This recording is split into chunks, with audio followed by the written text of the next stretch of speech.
Thanks for joining. I'm Reese. I'm Joe. You're listening to Poly by Nature, the podcast where you can have your cake and eat it too. Welcome back, everyone listening and watching. As you can see, we have 3 people today. The 3.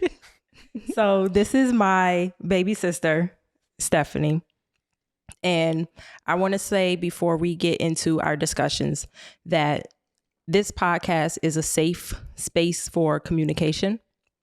You can share as much or as little as you like. Right. We all have different perspectives, different opinions, and there's no judgment, just acknowledgement and respect. I like it. So on that note, I have to ask, did you know that we had an open relationship prior to the podcast? Yes. Because of him? Yes. Wait, did I say something first? Yes. So what were your thoughts before watching the podcast? What were your thoughts about hearing that we had an open relationship? I did not believe it. You thought he was lying. Like I was just gaslighting the situation. Because he just kind of said it so nonchalantly. He was just like, yes, me and Reese were poly. Did you know what poly meant? No. The first thing that came to mind was swingers. That's the first thing that came to mind. And then he said it and I just kind of looked and I just kind of thought to myself, that ain't got nothing to do with me. And I just kind of walked away. But yeah, I knew. I remember that. Because you have a big mouth. Well, it's not a secret. No, it's definitely not a secret and it's not something that we hide, but it definitely wasn't something that we were just sharing or telling people. Like if anybody noticed, it wasn't a big deal. Right. But it wasn't something that we've announced over the past 3 years. I don't remember that. Yeah. I feel like this is a setup. Why don't you give us a idea of your perspective, where you'll be coming from as far as like your experience with life, love, relationships and stuff like that? As far as my relationship right now, I am legally separated from my husband of 5 years, but we were actually together for over 10 years. I want to say 11 or 12 years. I can't remember exactly. It's a long time. Yeah. And then that's actually my second marriage. 2 marriages. Yes. 1 divorce, 1 separation. How many kids? 4 kids 4 between kids. the 2. Mm-hmm. So that's a lot of experience and a lot of situations, lots of ups and downs since you're, they end with divorce and separations and stuff like that. Just the idea that she's able to say, okay, something doesn't feel right and to step away from something. Very true. Because some people will say, we got 10 years in. What are we going to give up now for? Mm-hmm. Right. We had some time, we were 15 years and I'm like. For us, it was like, let's get these kids of age and let's get them raised properly and teach them some things and send them out in the world before we decide to separate. Yeah.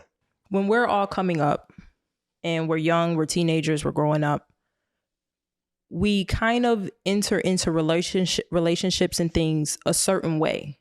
Even if we say that, we don't really have role models or we don't really have guidance, we still kind of follow this default ingrained blueprint that we have, that we meet someone, we get into a relationship, we move in or whatever, you have kids or get married, any order, however you want to do it, and you live happily ever after. Right. And I was looking up what that was considered, and it's called like the relationship escalator. Gotcha. It's like society's view on how your relationship looks and certain steps you need to take so that your relationship is valid and real, basically. Yeah, last night you told me about relationship escalator and we were talking about it. And I had this idea and we were just saying where you get on this escalator and ride it. But now I'm thinking you get on the escalator at the top, right? Like the relationship in the beginning is at the top of this escalator. You can see the world with your person that you're riding it with. You have this idea of like what life's going to be. And then all of a sudden the marriage comes and then all of a sudden the kids are here and the escalator's going down a little bit. You can't see the dream and the goal as much. And life's starting to really come at you and get to a point. And by the time you get to the bottom, you're just like, get me off of this thing. And it's the end. So like a reverse escalator is the reality versus going up. Correct. My relationship, my marriage was exactly that. Like being with someone for, I think, about 5 years before we actually got married. And then once we got married, we bought the house. We had the kids, had another kid, then another kid. So it was definitely escalating, and it definitely took a toll on us. Yeah.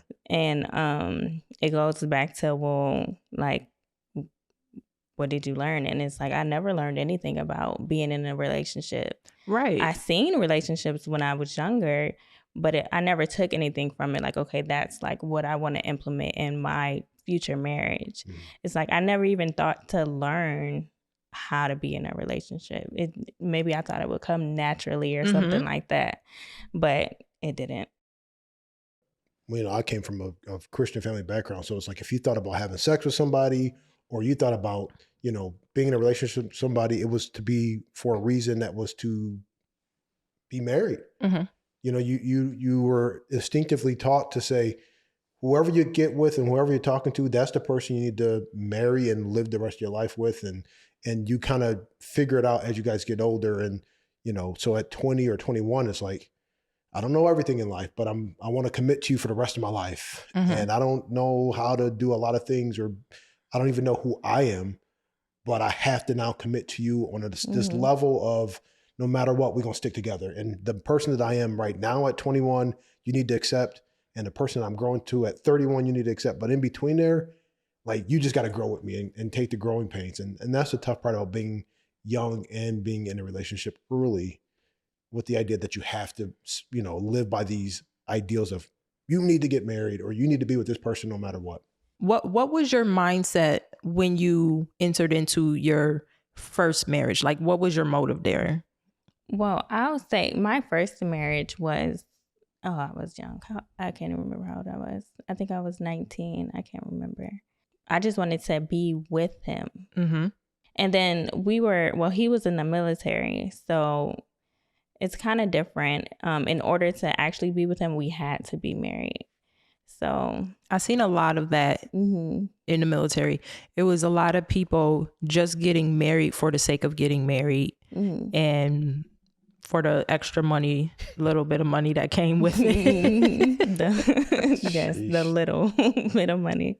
The second time around, did you think you had it figured out? Was it based on like you healed enough and ready to go and like ready? I definitely felt a lot better about the second one. I had even told him about the feeling I had after I did it the first time and how much different it was doing it with him. So yeah, I definitely thought I was on the right track the second time. Where in there do you think it started to change a little bit? It definitely changed after we started having kids, because it made it harder. There was a lot of, I guess, stress after we had our first kids together. And then he just wasn't stepping up as a man, I guess. I'll say that. As far as taking care of the home, providing, I felt like I was doing everything. And then that's kind of when it went downhill. A child is the biggest test of a relationship. Absolutely. When it comes to, especially that beginning, that first child, there's such it's like a blast to the gut to be like, oh my goodness, where are we? What are we doing? And so I can get how after the baby came that the feeling kind of felt like, okay, what's going on and why is it different than what it was when it started? Yeah, I'll add that I was also going through postpartum depression too. So that definitely added to it. What was the communication like on that? There was no communication between the two of us at all. None. There's no perfection in this relationship. It's just honest communication. It's a lot of get rid of the egos. It's would you want this done to you? So don't do it to them, feel to it. But we haven't, every day. I told you yesterday, we went to therapy. It's like a health checkup. Hearing a secondary voice say, have you guys tried this? Or what about this? And so when I go to therapy, I specifically find like little things, because I don't have a great retention of a lot of things, but I'm like, if I can grab one small thing. Mhm. And the small thing that I grabbed yesterday was something I've been missing for quite some time. We have a physical touch language. Her physical touch language and my physical touch language are completely different. My physical touch language is sexual. Her physical touch language is connection, a hug, an embrace, a hold of hand, right? So sometimes I'm like, how are you physical touch? Because I'm ready to get it on every time, right? But I'm like, oh, your physical touch is actually different. So I'm like, okay, I have to remind myself to hug, because I just don't think of a hug as much more than like a hug. I can hug anybody, but okay, I'll hug you. But it's like, I can't embrace everybody that way, right? And so I had to kind of start saying today specifically, I'm like, okay, did I hug Reese today, right? Am I filling her cup up? Because I can't ask for my language to be spoken if I'm not speaking her language. Was therapy ever an option for you guys? Yes, it was. I've been in therapy for almost 3 years. As And a couple, or What about together? no. So once I started saying therapy, when I introduced it to him, I wanted him to get therapy separately. Right. And I wanted therapy, and then I wanted us to come together Mhm. because I wanted him to figure out what his issues was, to see if he even wanted to stay with me. And then I figure out my issues, see if I want to stay with him. And then we come together, Right. and we figure everything out. But he never went and got therapy. So that's kind of how it just kind of stopped. But I'm still in therapy. Some people don't know or think that they need it. And then even after you get to a point where you think that you need it, you have to want it, and you have to want to do better and improve yourself and be better for your partner. It was originally my idea to do therapy. And I found a therapist, and I did the consult and everything. And I told Joe about it, and he didn't have like that excitement or anything. So I just kind of let it go. I didn't say anything.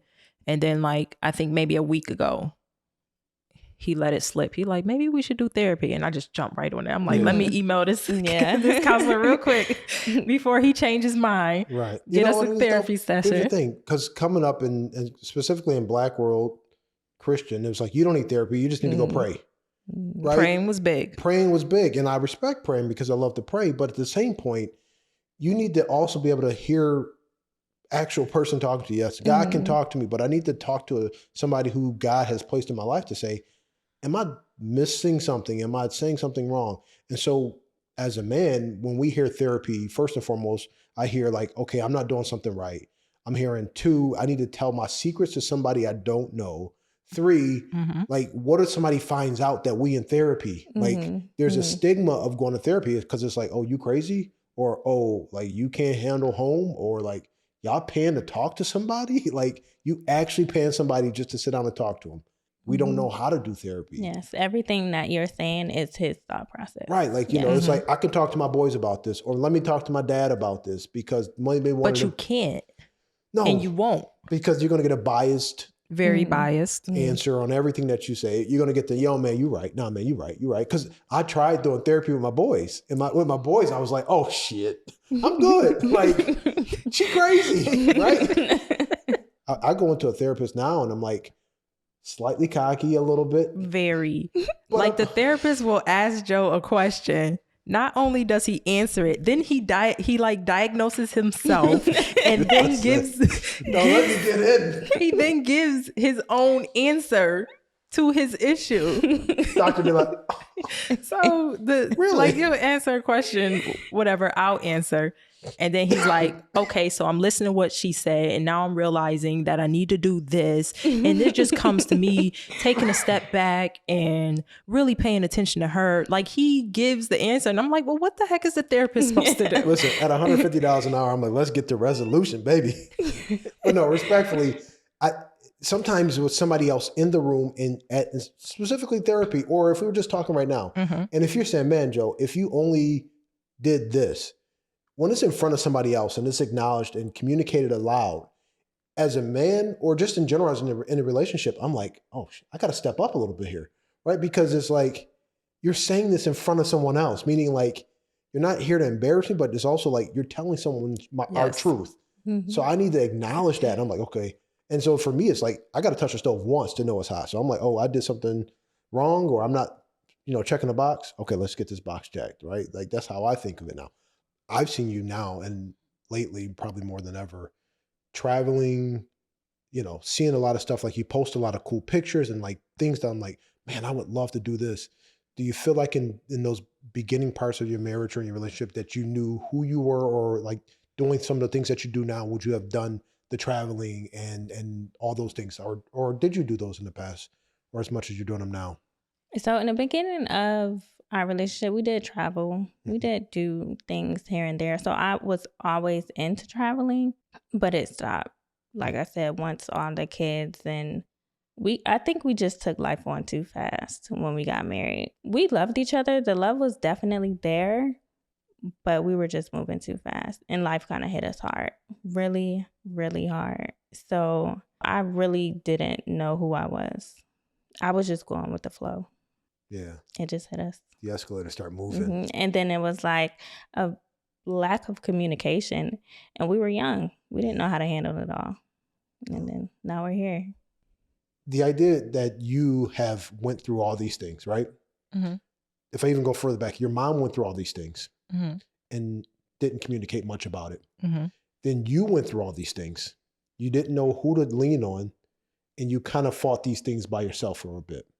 And the idea of maybe like you need to suffer in private because you don't want people to think differently of you, where you realize in the real world, everyone around you is going through something, right? And so like the voice just to say, I need help, could be probably is the hardest thing to say. Like, and just in the situations and relationships, like when relationships are going through like the rocky part of it, to raise your hand and say, I think I'm failing right now, I need help. For me, is one of the hardest things to say. It's the hardest things to do is ask for help. Therapy, ask for help. Not doing a good relationship, ask for help. Struggling with the kids, asking for help. And so you all of a sudden you're like, well, am I supposed to ask for this much help, or I'm just not getting it? And then, but you see everyone else around you who you don't think have a problem, like, oh, they're getting it. Like Reese got it. My older sister got it. My older sister got it. And so everybody's gotten it but me. And I feel like, in a lot of relationships, we are trying to mimic what we think everyone is doing right, but not realizing that like everyone that we are like looking at in relationships that's like, oh, they've got such a perfect relationship, behind closed doors, they weren't doing so good. A lot of times people would tell me all the time, oh man, you and Reese, y'all been together since y'all was like, what, 2? It's like, yeah, we've been together for like 20 years. Oh man, y'all got, y'all perfect. Y'all got to figure it out. I'm like, oh, bro, I ain't even hug her, right? Like, I ain't even fill the bank up with the hugs. So it's just that communication. Our goal now is to not just look like a happy couple, but to actually be a happy couple in all areas of life. Like everything we do now is so transparent. Like it is what it looks like. Yeah. Like if I look happy, it's because I'm happy. If we look like we're having a good time and everything's going good between us, it's because we are. The communication is there, the respect is there, it's all there, and it's what we've been working on and what we've been missing all these years. Yes. And it feel like all it took was communication. Like communication is literally very important. Yes. Like, can you imagine if we had that communication as kids, and we had that circle, and we had that closeness, and we were each other's friendships and, emotional, mental support, and just that circle of us, we wouldn't be looking so hard for it on the outside. But I don't think anybody tells you that you can get those things just from the people around you. Like, we're so quick to want to grow up and move out and leave. We tell our kids all the time, don't rush into no relationship. Seriously. Like, make your friends, build your circle, build your support. They don't listen to us because they're our kids. Right. I think they both gonna be in some quick relationships. They gonna learn. One of them already is, and I think the other one, as soon as he ready, he gonna fall right into one. I recognize a lot of times at work that I work with people from different races that date. They just date. Yep. Like they can literally go out on a date with someone today and date someone tomorrow and the following day, and different people without the feeling or obligation to be Of being attached to them. attached, right? But in the Black culture specifically, we date and it's like, oh, we went on one date to Red Lobster. You got Cheddar Bay biscuits. You in a relationship with me, and it is like this possessiveness of a person. Mm-hmm. You know, people have this idea like the idea that you were able to say, okay, hey, I'm in a relationship that I don't want to be in. Honestly, we didn't know how to do that. Honestly, I would have probably lost her 10 times over if she was on a level that you were. Where it's like, okay, I'm not happy with this at this moment. I mean, it took me a long time to get there. Mm-hmm. It took me about 2 years to actually say divorced. I went from telling him that I'm just not happy. I told him that almost all the time. And then I started saying, well, maybe we'll just separate. And then I finally said divorce. And then once I said divorce, I knew it was over. It was no coming back from me actually saying that word. Because I spent so long trying to fix it that I was just like, well, I'm here now, so it's too late. Going forward, do you look at marriage at all? Is marriage an option? You know, if you truly are done here, if in the future are you saying, okay, I'm still open to marriage, or are you at a point in life where you said maybe not? So I was not open to marriage, but I do pray a lot. And God definitely told me I will be married again. Nice. So yeah. We love marriage because Mm-hmm. we had this comment before. People were asking us like, are we like anti-marriage? And we're like, no, we love marriage. Like I always tell, I introduce everyone as Reese as my wife because it's just how we do it. Mm-hmm. But like we love the idea of marriage and whatever it takes to get there, and you know, it's a sacredness to it that I respect. Marriage is beautiful. It is. It's beautiful. It's that love. What do you see that relationship in the future? Say a few years go by, you've worked on you. What do you see that relationship or marriage looking like or being like or feeling like? Kids, more kids. You better not. Why should they have more kids? I can see you having more kids. I can definitely see you having more kids. Stephanie has beautiful babies. She does. I know we've been talking about communication all night, but that is so important. Mm-hmm. My next marriage will be full of communication. I mean, just talking about everything. If it makes me sad, if it makes me happy, if it makes me feel embarrassed, scared, I don't care. I need to be able to tell this person everything. Yeah. And to be heard and acknowledged for it, and to feel safe speaking everything that you have to say. Think about what she's saying right there. It's just the idea of that open communication. And I think we've gotten to a point in our lives where we can talk about anything and really take a step back. And then every time we talk about stuff, it doesn't mean like I'm like, oh, this is a great conversation. Sometimes I'm sitting through and I'm like, I just want to get through this conversation so that I can like dive into it in a later time. And a lot of times I'll come back to it and we'll say, okay, hey, but I need to make sure that I'm at least listening to it. I love the conversation. I love the importance put on communication, how we both know that was something that was so missing in us coming up, teaching us how to connect to another human being that doesn't have to be with a man and sexual or romantic or something exclusive. Just teaching, I want to teach our kids just how to talk to people, how to communicate, how to be in someone's presence and listen to them and have them listen to you, and how to support a friend, how to be there for a friend. Right. Just those little things that are needed to be in the relationships that you want in the future. Yeah. I mean, Steph, you got young girls now. So very much. 3 daughters, correct? So, you know, you have 3 girls who are now looking at your steps. And just like you looked at your moms and your sisters, even though you guys may not have been on a great communication level, you still looked at what they were doing.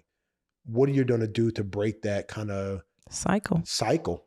The point I'm at right now, I'm still learning. This is totally new for me, being alone. I've been attached to someone since I was like 16 years old. I'm still trying to figure it out. But once I figure it out, I'm going to teach them everything I know. It's like no secrets here. I'm still trying to figure it out, but I don't know. I'm going to just talk to them. That's Let it. them know.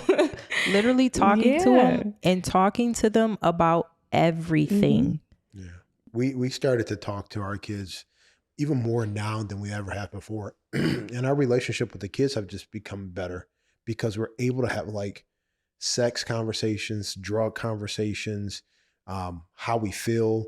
Yesterday, we where you guys going? Oh, me and mom going to therapy. Like we have these like openness of conversations that at this point would them it may kind of get like, oh, could you stop talking to me? But it's like I'd rather over talk to them so that way they never come back and say, man, I wish you had said this to me when you were going through that, or I wish I knew that you were going through something. I want to, I want the kids specifically to know like, here's communication. Here's apologies, right? Like, and then here's acceptance. Because the one thing is, as me as a man, if I apologize, I'm doing it with love, but it's like, I need to now be, filled and brought back whole because I feel broken now. I'm the dog that just pooped in the corner and you beat me with a thing. And I'm like, okay, now you beat me. Do you still love me? like why? Because, I give an analogy. Do you still love me if I pooped in the corner?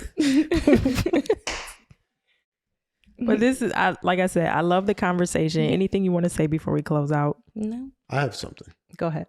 I was afraid of having a guest that was monogamous on the show because I never want the idea that we're like forcing poly out there. You get what I'm saying? Like I never want the idea of like our view is the only view and that we're like trying to guide anyone. So I'm glad that you're here. Hopefully that this is a safe space and that it's just like, okay to be here. You know what? I will say that I was like, yeah, people are going to think I'm poly.